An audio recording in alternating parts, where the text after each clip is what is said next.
ஒரு சின்ன பையன் முட்டைகளை எடுத்துட்டு போயிட்டு கடைக்கு கொடுக்கலான்னு போகும்பொழுது அப்ப கை தவறி சில முட்டைகள் கீழே விழுந்து உடைஞ்சிருது. இதை பார்த்த அவனுடைய முதலாளி ரொம்ப கடுமையா திட்டி, இந்த உடைஞ்ச முட்டைகளோட காசை உன்னோட சம்பளத்துல இருந்து தான் கழிச்சுப்பேன் அப்படின்னு சொல்லிட்டு இங்க நிக்காம திரும்பவும் போயிட்டு முட்டைகளை எடுத்துட்டு வா, இந்த தடவையாச்சும் முட்டைகளை பத்திரமா எடுத்துட்டு போய் கடைகளுக்கு கொடு அப்படின்னு சொல்றாரு. அவனும் இரண்டாவது தடவையா முட்டைகளை எடுத்துட்டு போகும்போது திரும்பவும் முட்டைகளை கீழே போட்டு உடைச்சிடறான். இதை பார்த்த அவனுடைய சின்ன முதலாளி, நீ 2 தடவை முட்டைகளை எடுத்துட்டு போயிருக்க, ஆனா 2 தடவையும் முட்டைகளை கீழே போட்டு உடைச்சிருக்க, அப்படி முட்டைகளை நீ எடுத்துட்டு போகும்போது நீ எதை பத்தி தான் யோசிப்ப அப்படின்னு கேட்கிறார். முதலாளி, தடவை பறவைகளை பார்த்துக்கிட்டே போகும்போது முட்டைகள் கீழே விழுந்துருச்சு, 2வது தடவை முதலாளி தின்னதை பத்தி யோசிச்சுக்கிட்டே போகும்போது முட்டைகள் கீழே விழுந்து உடைஞ்சிருச்சு அப்படின்னு சொல்றான்.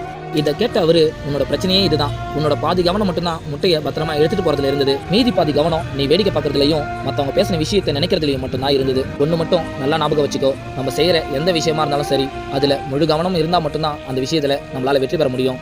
இதுல பாதி கவனம் அதுல பாதி கவனம்னு இருந்தா நம்மளால எந்த ஒரு விஷயத்தையும் ஒழுங்கா செய்ய முடியாது. இந்த குட்டி ஸ்டோரி பிடிச்சிருந்தா மறக்காம லைக் பண்ணுங்க.